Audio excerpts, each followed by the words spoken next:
हरे कृष्णा। तो सर्वप्रथम सभी भक्तों के चरण कमल रे मोर कोटि कोटि प्रणाम। वंशा कल्पतरुभ्यश्च कृपा सिंधुभ्येव च पतितानां पावनेभ्यो वैष्णवेभ्यो नमो नमः। जय अनंत कोटि वैष्णव वृंद की जय। जगत गुरु श्रील प्रभुपाद की जय। पतित श्री गुरु महाराज की जय। श्रीमद् भगवती गीता की जय। तो ढेर सारा शुभकामनाएं शुभेच्छा आपण समस्त को आज साधुसंग प्रोग्राम रे। तो आशा करुच्छी आपण समस्ते स्नान करके बसथिबे है ना, गाधई पाधे की बसछन तो स्नान कले कौन होला ना आम देहर मली सफा हैला। एबे कौन स्नान करिबा, एबे गीता अमृत रे स्नान करिबा। तो गीता अमृत रे स्नान कले कौन हबो, संसार कल्मष नाशनम। बहुत सुंदर भगवत गीतार महिमा रे भगवान व्यासदेव कहते मलिनम ओचनम पुंसा जल स्नानम दिने दिने सत्कृतम गीतामृतम स्नानम संसार कल्मष नाशनम। डेली जिते आम स्नान करुचे पानी रे तो कौन हुए ना शरीर मली सफा हुए, किंतु भित्तिरे मली केमती सफा हम। भित्तिरे तो बहुत गंदगी जमा अच्छी, काम क्रोध लोभ मोह मद मात्सर्य, ये गंदगी कौथिरे सफा हम ना सत्कृतम गीतामृतम स्नानम। जेतेबेले कृतम सत्कृतम टिके भी जदि आमे गीतामृत रे स्नान करू ताने संसार कल्मष नाशनम। ए कल्मष जुगुरु आमे ए संसार फसिकी रहिचे। आ कल्मषर प्रथम सोपान हैला काम। आपनकर मने अछि तृतीय अध्याय 36 नंबर श्लोक रे जेटी अर्जुन पचारिथिले भगवान को, प्रभु लोक पाप जुगुरु तो संसार फसीची, पाप कर्म करुची, तार दंड पाइया पई नरक को जाउची, फिर संसार 84 लाख जनी रे घुरुची। तो बेले बेले लोक पाप करिया पे चाहेनी, फिर बाध्यतामूलक काहेकि पाप करे। तो भगवान तार उत्तर रे कौन कहिथिले जे काम एस क्रोध एस रजगुण समुद्भव महासन महापात्मा विधि एनम इह बैरिनम। ये सबुठु बड़ शत्रु किए ना काम। काम उपरे सब अछंती, फिर ता काम उपरे क्रोध, फिर लोभ, फिर मद मोह मात्सर्य, ये काम उपरे अछंती। कामटा को हटै दियो सब धर धर धर धर पड़ जे। जेमते एक देखो मोर बही थाक अछि, थाक पर अछि, मु तळ बहीटा खुली आनिबि जदी सब बही पड़ जियो है ना। तो काम उपरे सब अछंती। काम हमको ई संसार फसिछि। काम माने एक तो स्त्री संभोगर इच्छा, आ गोटे संसार भौतिक वस्तु को भोग करिवार इच्छा। काम उपरे काम जदि पूर्ण हो गला तो लोभ बढ़िला, जदि पूर्ण न होला तो क्रोध आसिला। तो बस एइत्र तो लोभरे पड़िकी पाप करछे, क्रोधरे पड़िकी पाप करछे। मूल हैला काम। काम हैला हमर शत्रु। तो ये सबुठु बड़ कल्मष। ये काहेकि आसुची कल्मष भितरु ना रजगुण समुद्भव। रजगुण, रजगुण माने बुझिकी देतिले, गुण माने रस्सी दौड़ी। आई रस्सी दौड़ीटा कहा हातरे ना दैवी हसी गुणमयी मम माया दुरतया। भगवान 14 नंबर श्लोक रे कहिकी गले माया हातरे दौड़ीटा अछि। तो तेणु कौन करुची गुण माध्यम रे हमको बाध्य करुची एभली कर्म करिया पई। तमे रजगुण मुक्त किमती हबा, तो माया माया हाथ रे तो रस्सीटा अछि ना, आम हाथ रे नहीं। तो सी हमको जिमती नचुचे आमे नाचुचे, कौन करिया। भगवान कहले मामे वे जो प्रपद्यन्ते माया में तम तरंती ते। मो शरण रे आसी जाओ। तो मो शरण रे आसिले माया तुमरो किछि करि पारिबनी। रजगुण माध्यम रे तुम भितर जो एई जो काम क्रोध लोभ सब रही ना शत्रु, ते मुक्त हो पारिबो जदि कि तुम मो शरण रे आसीबो। तो आमे देखिले भगवान तापर श्लोक रे कहले ते चारि प्रकार लोक जेते मूढ़ नराधम माया अपहृत ज्ञान, तो ए माने केबे मो शरण रे आसंतनी। एते माया द्वारा दंड पाती, एई कलमश द्वारा पाप करती, पुणी जन्म जन्मांतर एटी फसंती, किंतु फिर भी मो शरण रे आसंती नहीं। किंतु तापर श्लोक रे कहिले कोन जे किंतु चारि प्रकार लोक 15 नंबर श्लोक रे जो कहिले चारि प्रकार लोक मोर शरण रे आसंती। किए आर्त अर्थार्थी जिज्ञासु ज्ञानी, एमाने मो शरण रे आसंती, एमाने उदार चेता। तो किंतु तांको भितर श्रेष्ठ किए, तो सी ज्ञानी विषय 2टा नंबर श्लोक रे भगवान कहले 17 और 18 नंबर रे ज्ञानी मोर परम प्रिय। कौन कहिगले 17 नंबर श्लोक रे ना एमानक मध्यरे जे पूर्ण ज्ञान प्राप्त होता है अर्थात ज्ञानी, जे कि सर्वदा शुद्ध भक्ति जगरे मो सहित युक्त होता है, से सर्वोत्तम अटे। କାରଣ ମୁଁ ତାର ଅତି ପ୍ରିୟ, ସେ ମୋର ଅତି ପ୍ରିୟ ଅଟେ। ପୁଣି ଆଉ ଥରେ ବି ମନ ମାନି ନାହିଁ ଜ୍ଞାନୀ ବିଷୟରେ କହୁଛନ୍ତି କ'ଣ 18 ନମ୍ବର ଶ୍ଲୋକରେ, ଆଜିର ଶ୍ଲୋକରେ କ'ଣ କହୁଛନ୍ତି, ଏ ସମସ୍ତ ଭକ୍ତ ନିଃସନ୍ଦେହ ଭାବରେ ବଡ଼ ଉଦାର ପ୍ରକୃତିର ଅଟନ୍ତି, କିନ୍ତୁ ସେମାନଙ୍କ ମଧ୍ୟରୁ ଯେଉଁ ଭକ୍ତ ମୋ ସମ୍ବନ୍ଧରେ ଜ୍ଞାନ ଲାଭ କରି ଜ୍ଞାନ ସ୍ତରରେ ରହିଛି, ସେ ମୋ ଠାରେ ରହିଛି ବୋଲି ମୁଁ ବିଚାର କରେ, ସେ ମୋର ଦିବ୍ୟ ସେବାରେ ନିଯୁକ୍ତ ହୋଇଥିବା ଯୋଗୁଁ ସେ ମୋତେ ପ୍ରାପ୍ତ ହୁଏ। ତ ଜ୍ଞାନକୁ ଭଗବାନ ପ୍ରଶଂସା କରିଛନ୍ତି। କାହିଁକି ନା ଇଏ ଜ୍ଞାନୀ କ'ଣ କରେ, ସେ ଆଉ ମୋଠୁ କିଛି ମାଗେନି। ବାକି ଯୋଉ ଅର୍ଥାର୍ଥୀ ଆର୍ତ ଏମାନେ ମୋ ଠାରୁ ମାଗନ୍ତି, କିନ୍ତୁ ଜ୍ଞାନୀ ମୋ ଠାରୁ ମାଗେନି, ମତେ ହିଁ ମାଗିନିଏ। ସେଥିପାଇଁ ଲାଷ୍ଟ ଶବ୍ଦ କ'ଣ କହିଲେ, ମତେ ପ୍ରାପ୍ତ ହୁଏ। ତ ବୁଦ୍ଧିମାନ ଏଇଟା ନା, ତ ଭଗବାନଙ୍କୁ ପ୍ରାପ୍ତ ହେବା, ଆରେ ଭଗବାନ ମିଳିଗଲେ ତ ସବୁ ମିଳିଗଲା। ତ ଜ୍ଞାନୀ ସେଇପାଇଁ ଭଗବାନଙ୍କୁ ଅତି ପ୍ରିୟ, କାହିଁକି ଭଗବାନଙ୍କ ଠୁ ଆଉ ମାଗେନି, ସେ ଭଗବାନଙ୍କୁ ହିଁ ମାଗେନି। ତ ଏଇ ଜ୍ଞାନୀ ଆମେ ଜ୍ଞାନୀ ସଂସାର ଲୋକଙ୍କୁ କାହାକୁ ଭାବୁ ଯେ ବହୁତ ବଡ଼ ବଡ଼ ଡିଗ୍ରୀ ହାସଲ କରିଥାନ୍ତି, है बड़े बड़े प्रोफेसर डॉक्टर बड़े बड़े उच्च शिक्षाविद जो आम धारणार है ना, किंतु एठी से ज्ञानी कह जाऊ ना। भगवान एठी ज्ञानी क्या कहते, भौतिक विद्यार हुए तो से जीरो होता है, अनपढ़ गवार होता है, किंतु जे ता स्वरूप स्थिति को बुझी, स्वरूप स्थिति कौन, आम शरीर नुहे आम आत्मा, यही स्थिति को जी बुझी जाइए, खाली एति बुझीगले हेबनी, से अनुसार जी कर्म करुच्ची, जीवेर स्वरूप है कृष्ण नित्य दास, एटा जे बुझे आ पुणी से अनुसार कर्म करे। कर्म माने जे भगवान कौन कहते मोर सेवारे लगे थाए। हाँ, एते पर्यंत संसार लोक कौन करती, शरीर धारण अच्छा, ज्ञानी क्या कहले जी आत्मा को बुझेला। आ सारा संसार लोक आम कौन देखा, शरीर नहीं परिचय, आम समस्त शरीर को नहीं परिचय दौचे ना, पुरुष बा मु नारी, मु डाक्तर कि मु इंजीनियर, मु भारतीय कि मु अमेरिकान, मु हिंदू कि मुस्लिम, मु ब्राह्मण क्षत्रिय, जहाँ भी परिचय शरीर को लेकिन परिचय दौचे। तो किंतु जे वास्तविक ज्ञानी से शरीर को नहीं परिचय दिएनी, से निजे बुझी जाए मु आत्मा, फिर आत्मा अनुसार जे भगवान कर सेवा करे। आ से ज्ञानी किए सर्वश्रेष्ठ ज्ञानी, जी खाली ब्रह्म को बुझीगले हेबनी, परमात्मा को बुझीगले हेबनी, जे भगवान को बुझे। भगवान करे 3टा स्वरूप रही ना, ब्रह्मेति परमात्मेति भगवानीति शब्दते। भगवान कर 3टा स्वरूप, किंतु जी ब्रह्म को भी जाने जे भगवान कर्म कौन कौन रे अछंती, किंतु सेतिरे से इंटरेस्ट निएनी। जे परमात्मा रूप सब जीव को हृदय अच्छे से भी से इंटरेस्ट निएनी, जे भगवान के रूप भगवान के भगवत धाम रे अछंती। तो सही भगवान को जी बुझे आउ जी सही अनुसार भगवान को सेवारे लगी जाए, तो सी ज्ञानी सब बेले कहीं भगवान ये खुशी होती ना, सी मोठू किसी मागेनी। कहीं जी काली आम गोटे भजन में कहली ना, अमृत छाड़ी विष मागे, यही बड़ मूर्ख। संसार भगवान देखते मो पाखक आसला, अरे संसार विषय मागुचु, ये तो पाखे सबुदिन रही ना, ये मूर्ख कौन मागुच, विष मागुच, मान गोटे पुओटे मागुच, एक तो पुओ गर्भधारण कष्ट पाइनी, गर्भधारण पुणी पालन पोषण कष्ट पाइनी, तापर भी बड़ हो गले स्त्री बुद्धि पड़ी, या तो स्त्री को नहीं भरा, या तो फिर बुढ़ा काल मत भागेदेव, या तो निजे भागीजीव, या तो मत भगेदेव। संसार या हूँ तो विषय तो मागुच ना। तो भगवान भी मते मागना भाई, मु सब बेले रही तो पाखे काली थी, आज अच्छी सर्वदा रहीमी। तेणु से ज्ञानी भगवान को श्रेष्ठ, जी भगवान को ही मागिनिए। मागिबा कौन ना, भगवान को मागिया कौन, भगवान मिलीगले जिते आम आमर इंद्रिया साहाय्य भगवान सेवारे लगी जा। एबे कौन करुचे, शरीर धारणार व्यक्ति जे माने अछंती, से माने से इंद्रिय धारा निजे भोग करचंती। आखिर देखिबा तो बस किसी भल भल पिक्चर देखिए आखि तुष्टि करुचे, हाँ कानरे किसी पिक्चर गाना शुणुचे, संसार कचड़ा शुणुचे, एगुड़ा आमको आनंद दौची।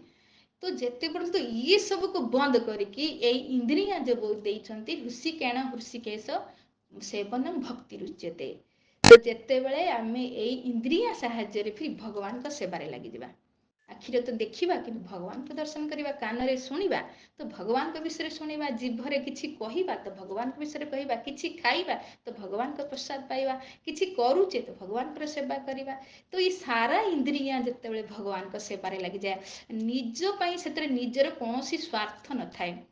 तो से तो आम देखा ना भागवत जो 88,000 ऋषिमुनि, सौनकादि ऋषिमुनि जो सूत गोस्वामी के पचारे कौन कले आत्मार कल्याण हम, शरीर कल्याण विषय पचारि नथिले, कौन कले आत्मार कल्याण हम। तो से उत्तर कही कौन, सवै पुंसा परधर्म जत भक्ति अध्यक्ष जे ଅହେତୁକି ଅପ୍ରତିହତା ୟତ୍ ଆତ୍ମା ସୁପ୍ରସିଦ୍ଧତି। ଆତ୍ମାର କଲ୍ୟାଣ ହେଇଯିବ, ଆତ୍ମା ପ୍ରସନ୍ନ ହେଇଯିବ। ଶରୀର କଥାଟି କହିନଥିଲେ। କେତେବେଳେ ନା ସବିପୁଷା ପରଧର୍ମ ଯତ ଭକ୍ତି ଅଧକ୍ଷ ଅଧକ୍ଷ ଭଗବାନଙ୍କର ଯେତେବେଳେ ଜଣେ ସେବା କରେ ଅହେତୁକି କୌଣସି କାରଣ ନ ରଖିକି, ଭାଇ ମୁଁ ସେବା କଲେ ମୋତେ ପୁଅଟେ ମିଳିଯିବ, ମୁଁ ସେବା କଲେ ମୋତେ ଧନ ମିଳିଯିବ, ମୁଁ ସେବା କଲେ ମୋତେ ଐଶ୍ୱର୍ଯ୍ୟ ବା ମୋତେ ମାନ ପ୍ରତିଷ୍ଠା ମିଳିଯିବ, ସେ ଉଦ୍ଦେଶ୍ୟରେ ନୁହେଁ। ଅହେତୁକି କୌଣସି କାରଣ, କୌଣସି ହେତୁ ନାହିଁ, କୌଣସି ସ୍ୱାର୍ଥପୂର୍ଣ୍ଣ ଭାବନା ନ ରଖିକି ଯେତେବେଳେ ଜଣେ ସେବା କରେ ଭକ୍ତି ଯୋଗରେ ଭଗବାନଙ୍କର, ତ ସେତେବେଳେ ଆତ୍ମା ପ୍ରସନ୍ନ ହେଇଯାଏ।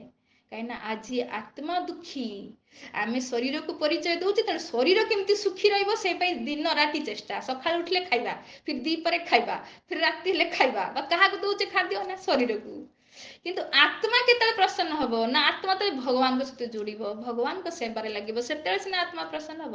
ଆତ୍ମାର ଖାଦ୍ୟ ବର୍ତ୍ତମାନ ଆମେ ଯେଟା କରୁଛେ, ଭଗବାନଙ୍କ ବିଷୟରେ ଶୁଣୁଛେ, ମୁଁ କହୁଛି ତୁ ଇଏ ଆତ୍ମାର ପୋଷଣ, ଏଥିରେ ଆତ୍ମା ପ୍ରସନ୍ନ ହବ। କାହିଁକିନା ଆତ୍ମାକୁ ତ ଆମେ ଜାଣି ନାହିଁ, ତାକୁ ପ୍ରସନ୍ନ କରିବା ତ ଦୂରର କଥା। ତ ସେଇପାଇଁ ଭଗବାନ ଏଠି ଜ୍ଞାନକୁ ବହୁତ ମହତ୍ଵ ଦେଇଛନ୍ତି ବା ତାକୁ ପ୍ରିୟ ବୋଲି କହୁଛନ୍ତି, ଯେ ଏତିକି ଜାଣେ ଯେ ମୁଁ ଶରୀର ନୁହେଁ, ମୁଁ ଆତ୍ମା, ଆଉ ଜାଣିଲା ପରେ ଯେ ସେଇ ଅନୁସାରେ କର୍ମ କରେ, ଫିର ଭଗବାନଙ୍କ ସେବାରେ ଯିଏ ଲାଗିଯାଏ, ଆଉ ଶରୀର ପାଇଁ ସିଏ ଆଉ ଏତେ ଧ୍ୟାନ ଦେନି। ନା ଆଜି ଦେଖୁନାହାନ୍ତି, ଶରୀର ପାଇଁ ଖାଇଦେବେ ଆଇସ୍କ୍ରିମ ଯାଇକି 100 ଟଙ୍କାର, କିନ୍ତୁ ମାଗିତେ ଯାଉ 50 ଟଙ୍କା ଦେବେନି। କାହିଁକି ନା ସେ ଆତ୍ମା ବିଷୟରେ, ଏଇଥିରେ ଆତ୍ମାର କଲ୍ୟାଣ ହବ। ଆତ୍ମା ଆମେ ଦେଖୁଛେ ଡେଲି ଜନ୍ମ ହଉଛନ୍ତି ନା, କିଏ କରୋଡ଼ପତି ଘରେ ଜନ୍ମ ହଉଛି, କିଏ ରାସ୍ତା କଡ଼ରେ ଜନ୍ମ ହଉଛି, କରୁଛି କିଏ? ଆମ ଇଚ୍ଛାରେ ଯଦି ଜନ୍ମ ହୁଅନ୍ତେ ଆମେ ତ ସବୁ ଟାଟା ବିର୍ଲା ଘରେ ଜନ୍ମ ହେଇଯାଇଥାନ୍ତେ ନା। ଆମ ଇଚ୍ଛାରେ ତ ହଉନି, ତ କରୁଛି କିଏ? ତ କିଏ ଜଣେ ଅଛନ୍ତି ଦେଖୁଛନ୍ତି ଆମର ପ୍ରତ୍ୟେକ କ୍ରିୟାକୁ। ତ ଆମେ ଯେଇଭଳି କର୍ମ କରିକି ଆସିଛେ, ସଞ୍ଚିତ କରିକି ଆସିଛେ, ସେଇ ଅନୁସାରେ ଆମକୁ ଫଳ ମିଳୁଛି। ତ ୟା ଦ୍ୱାରା ମାନେ ଆତ୍ମାକୁ ମିଳୁଛି ଏଗୁଡା ସବୁ। ଏ ଜନ୍ମରେ ଯଦି ଆମେ ଗୋଟେ ଯେମିତି ଜନ୍ମ ହେଇଛେ, ଯେମିତି ରୂପ ପାଇଛେ, ଯେମିତି ଆମକୁ ଜ୍ଞାନ ମିଳିଛି, ସବୁ ପୂର୍ବାର୍ଜିତ। ତେଣୁ ଯଦି ଆମେ ଭଗବାନଙ୍କ ପାଇଁ କର୍ମ କରିବା, ତାହେଲେ ଆତ୍ମାର ତ କଲ୍ୟାଣ ହବ ନା। ଆତ୍ମା ଆଗଲା ଜନ୍ମକୁ, ଆଗଲା ଜନ୍ମ ଆଉ ନବଇ ନାହିଁ, ସିଧା ଭଗବତ ବୈକୁଣ୍ଠ, ଭଗବାନ କେମିତି କହିଲେ ମତେ ପ୍ରାପ୍ତ ହେଇଯିବ। କିନ୍ତୁ ଯେତେବେଳେ ଆମେ ଆତ୍ମା ଦ୍ୱାରା ପରମାତ୍ମାଙ୍କ ସେବାରେ ଲାଗିବା, ଯେତେ ନିଜ ସେବା ଖୋଜୁଥିବା, ଭଗବାନଙ୍କ ଭକ୍ତି ତ କରୁଛେ, କିନ୍ତୁ ଫିର ନିଜର ଇନ୍ଦ୍ରିୟ ତୃପ୍ତି ଥିବ, ଭାଇ ମୁଁ ମତେ ଭଲ ସ୍ତ୍ରୀଟେ ମିଳିଯାଉ, ଭଲ ପୁତ୍ରଟେ ମିଳିଯାଉ, ଧନ ଧାନ୍ୟ ମିଳିଯାଉ, ତ ଏଥିରେ ନିଜର ସ୍ୱାର୍ଥ ରହିଲା ନା। ସେପାଇଁ ଚୈତନ୍ୟ ଚରିତାମୃତରେ କୃଷ୍ଣଦାସ କବିରାଜ ଗୋସ୍ୱାମୀ କହୁଛନ୍ତି, আপনেন্দ্রিয় প্রীতিবাঞ্ছা ধরে তারে বলি কাম, কৃষ্ণেନ୍ଦ୍রিୟ প্রীতিবাঞ্ছা ତାରେ ବୋଲି ପ୍ରେମ। ତ କୃଷ୍ଣଙ୍କ ପ୍ରୀତି ପାଇଁ ଯୋଉ କର୍ମ କରିଥାଏ ସେଟାକୁ କୁହାଯାଏ ପ୍ରେମ। କିନ୍ତୁ ନିଜର ପ୍ରୀତି ରହିଛି, ନିଜର ଇନ୍ଦ୍ରିୟ ତୃପ୍ତି ରହିଛି, ତାହେଲେ ଏଟା କୁହାଯିବ କାମ। କାମ ସର୍ବଦା ଦୁଃଖ ହିଁ ଦବ, ଦୁଃଖର କାରଣ ହେଲା କାମ। ସେଇପାଇଁ ଭଗବାନ ବୁଦ୍ଧଦେବ କହିନଥିଲେ, କାମନାର ବିନାଶ ହିଁ ଦୁଃଖର ବିନାଶ। ଯେତେବେଳେ ସଂସାର ଭୌତିକ କାମନା ଆମେ ବିନାଶ କରିବା, ସେତେବେଳେ ଦୁଃଖର ବିନାଶ ହବ। କାହିଁକିନା ସେତେବେଳେ ଆମର କାମନା କଣ ରହିବ? ଗୋଟେ କାମନା ତ ରହିବ, କଣ ନା ଆଧ୍ୟାତ୍ମ ନିତ୍ୟା ବିନିବୃତ କାମା। ନିତ୍ୟ ଆଧ୍ୟାତ୍ମ ଜଗତକୁ ଯିବାର କାମନା ଏମିତି ଆବୃତ ହେଇକି, ବାସ୍ ମତେ ଭଗବାନ ଦରକାର। ତ ଭଗବାନ ସେଇପାଇଁ ଏଇଠାରେ କିଛି ମତେ ପ୍ରାପ୍ତ ହେଇ, ମୋର ଦିବ୍ୟ ସେବାରେ ଲାଗିଥାଏ, ସେପାଇଁ ସେ ମତେ ପ୍ରାପ୍ତ ହେଇଯାଏ। କାରଣ ତାର କୌଣସି ନିଜର ଭୌତିକ ବାସନା ନଥାଏ, କୌଣସି ଭୌତିକ କାମନା ଆଉ ନଥାଏ। କିନ୍ତୁ ଏଇ ସ୍ତରକୁ ଯିବା ବୋଲି ଏକାଥରେ ହୁଏନି। ଆମେ ଯଦି କହିବା ମତେ ସବୁ କାମନାରୁ ମୁକ୍ତ ହେଇଯାଅ, ସମ୍ଭବ ନୁହେଁ। କାହିଁକିନା ଏବେ ବି ଆମକୁ ମାୟା ତାର ଯୋଉ ପ୍ରଭାବରେ ଦବୁଚିକି ରଖିଛି, ଆମେ ରଜଗୁଣ ତମ ଗୁଣରୁ ଏବେ ବି ମୁକ୍ତ ନୁହେଁ। ତ ଆମକୁ ଯେତେ ମାତ୍ରାରେ ଆମେ ଭଗବତ ଭକ୍ତିରେ ନିଜକୁ ଲଗେଇବା, ସେତେ ମାତ୍ରାରେ ମାୟା ତାର ଦୌଡ଼ିକୁ ଢିଲା ଢିଲା କରିବ। ଆମେ ଯେତେ ସିରିୟସ୍ ହବା, ଆମେ ନିଜକୁ ପରୀକ୍ଷା କରିବା, ଆମେ କେତେ ଟାଇମ ଭଗବାନଙ୍କ ସହିତ ଯୁକ୍ତ ରହିଛେ। ଶାସ୍ତ୍ରର ସାର ହେଲା ସତତମ ସ୍ମର୍ତବ୍ୟମ୍ ବିଷ୍ଣୁ ବିସ୍ମର୍ତବ୍ୟ ନ ଜାତୁଚିତ୍। ସତତମ ସବୁବେଳେ ସ୍ମରଣ କର, ଗୋଟେ କ୍ଷଣ ବି ଭୁଲ ନାହିଁ। ତ ଆମେ ଯେଇ ଟାଇମରେ ଭୁଲୁଛେ, ସେଇ ଟାଇମରେ ମାୟା ପଶୁଛି, ଯେ ଟାଇମର। ସେ ନେଇ କଣ କହିଲେ, କୃଷ୍ଣ ସୂର୍ଯ୍ୟ ସମ ମାୟା ହେ ଅନ୍ଧକାର, ଯାହା କୃଷ୍ଣ ନେଇ वहाँ ମାୟାର ଅଧିକାର। ତ ଯେଇଟି କୃଷ୍ଣ ଭୁଲିଲେ ମାୟା ପଶିଲା ତୁରନ୍ତ। ତେଣୁ ଆମକୁ ସତତମ ସ୍ମରଣ କରତେ ହବ। ତ ସତତମ କରିବା ପାଇଁ ହେଲେ ଅଭ୍ୟାସ ଯୋଗ ଯୁକ୍ତେନ ଚେତସା ନ ଅନ୍ୟଗାମିନା, ଅଭ୍ୟାସ କରତେ ପଡିବ ସେ ପାଇଁ। ତ ଏଇ ଅଭ୍ୟାସ ବଳରେ ଯେତେ ସମୟ ଭଗବାନଙ୍କ ସମୟ ରହିଲେ ମାୟା ଆମର କିଛି କରିପାରିବନି। ଭଗବାନଙ୍କୁ ଟିକେ ଭୁଲିଲେ ପୁଣି ମାୟା ଧରିଲା। ତ ସେଇ ପାଇଁ ଏବେ ବି ଭକ୍ତି କରତେ କରତେ ବି ଆମକୁ ରଜ ଗୁଣର ହାବି ରହିଛି, ତମ ଗୁଣର ହାବି ରହିଛି, କାହିଁକିନା ଆମେ ଏବେ ବି କୃଷ୍ଣକୁ କିଛି ସମୟ ଭୁଲୁଛେ। तो से अभ्यास करते पड़ो भगवान से गीतार अष्टम अध्याय आम शुणा जो भगवान कहे सततम कौन कहे जो अभ्यास जोग युक्त अभ्यास करते पड़ो अभ्यास नहीं ना अभ्यास संसार में मन फसीची आ जल्दी टाणी कोई भगवान लाग कौन संभव तेणु धीरे धीरे धीरे धीरे मनईते पड़ो भगवान पाखे लगेते पड़ो तो समय आसो धीरे धीरे धीरे धीरे मन को भौतिक बासना भल लगे जो दिन मुझे निजे द्वारा टीवी देखुली मन को मन पचारूली केबे एमती समय आसना टीवी देखी मत राग माड़ मोर भारी प्रिय थिला को सीरियल मु छाड़ेनी तो तेणु मत लगे टीवी देखा कौन गोटे पाप ना तो मुझे देखुची ना टे एतर कौन हो मत षोलमाला तो जप कर देची ना तो मन केमती बुझाऊ देखु किंतु जो दिन ये मन में आसूला केबे एमती समय आसबन टीवी देखी राग माड़ बंद कर तो सतको सत समय आसला कहीं आम जिते भगवान सहित जोड़ा सेते फिर ये संसार जो जिनस जो आनंद मिलूँ से आनंद खराब लगे संसार आनंद भल लगे फिर भगवत सहित कई कथा हो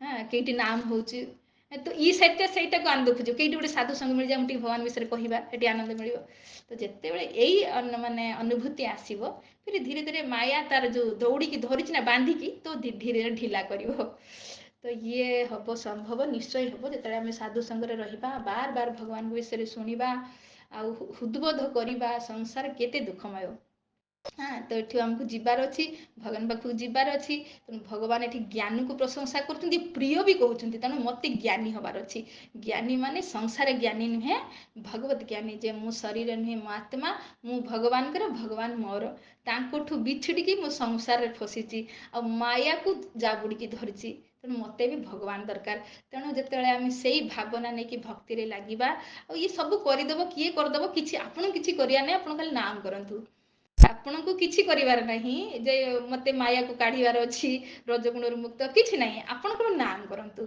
आ से नामटा केमती हबार अच्छी ध्यान पूर्वक माने हरे कृष्ण कृष्ण कृष्ण हरे हरे हरे राम राम राम हरे हरे तो ये नाम जो आम शुद्ध भाव में करवा जमी प्रभुपाद कहते तुम किसी कर नाम कर शुण एतिक स्पीड रे कर जेटा कि तुम जमी करुच निजे शुणी पार्छ बास तो यही जो करवा तो ये ना से मायार ताकत नहीं सी तुमको रज गुण तम गुण सत्य गुण बांधिकी रख नाम ही सत्य शक्ति भगवान कहते ना नाम नाम अधिकारी बहुदा निज सर्वशक्ति एत शक्ति आ भितर भरिकी दे मायार शक्ति नहीं जे सी आमको बांधिकी रखिपार तेणु बास आमर किसी ना आमर तो आउ किसी साधन ना केवल नाम ही भगवान देते बास आम निजक लगे आम के ध्यान पूर्वक करुचे के भल भाव में करुचे मत भी निजक लगे जो दिन मुझे सकाଳେ नाम जप सरेनी दिन में बस चारिमाला करदेनी फेरा चारिमाला बस ड्यूटी करार अच्छी तो से नाम रे मजा आसेनी बस करार अच्छी गुरुदेव कहते 16 माला करिया तो करदिए